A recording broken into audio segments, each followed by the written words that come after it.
पूरी दुनिया में पक्षियों की 10,000 से भी ज़्यादा प्रजातियां पाई जाती है। सभी के वही 2 पंजे, 2 पंख और एक गर्दन होती है। लेकिन इन्हीं में से एक ऐसा पक्षी है जिसकी एक अलग ही पहचान है, जो आसमान का सीना चीर के हज़ारों मीटर ऊपर 120 किलोमीटर की रफ्तार से उड़ता है, जो खुद के कई गुना अधिक वजन के शिकार को भी अपने पंजों में दबोचकर उड़ जाता है। और इसीलिए उसे पक्षियों का राजा कहा जाता है, जिसे हम बाज के नाम से जानते हैं।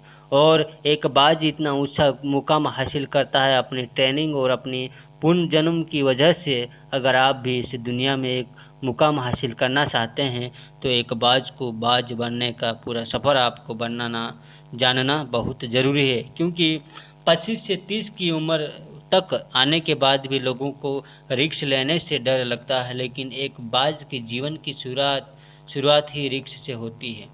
जिस उम्र में बाकी पक्षियों की बच्चे सिर्फ छी करना सीखते हैं, उस उम्र में एक मादा बाज अपने बच्चों को पंजों में दबोचकर हजारों मीटर आसमान की ऊंचाई में उड़ जाती है, उसे ये बताने के लिए कि तेरा जन्म आसमान का सीना चीर के सबसे ऊपर उड़ने के लिए हुआ है।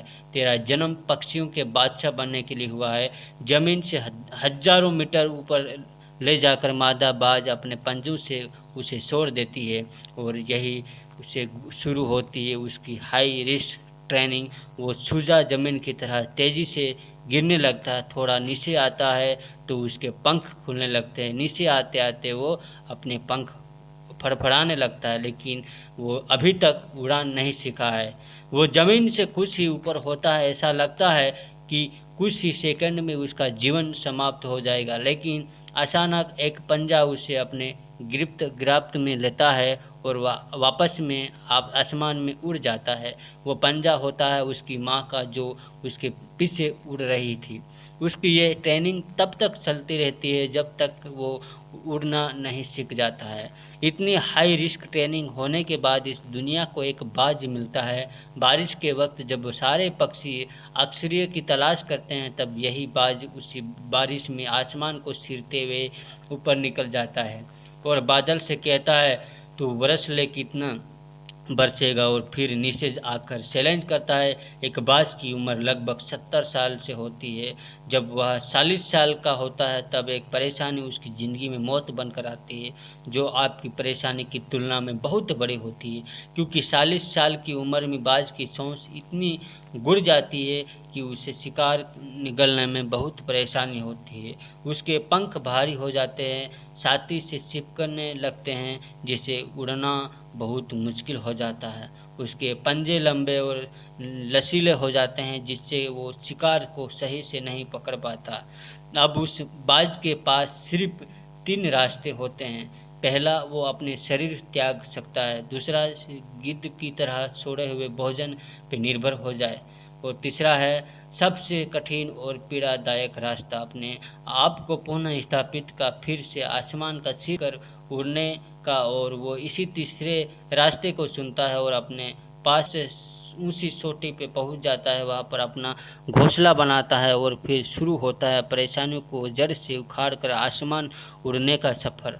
वह अपनी सोच को एक चट्टान पर मार मार कर तोड़ देता है, लहू लुहान हो जाता है और इंतज़ार करता है नई सोच के जाने का।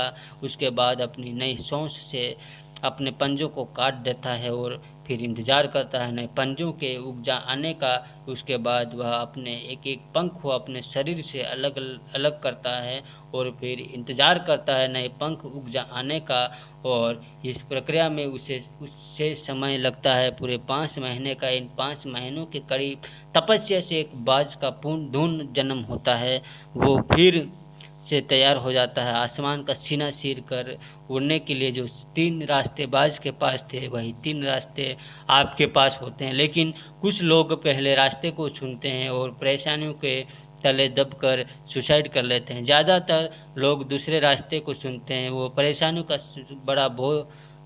बड़ा बोझ पड़ते ही अपने लक्ष्य को छोड़कर एक नॉर्मल लाइफ जीने लगते हैं।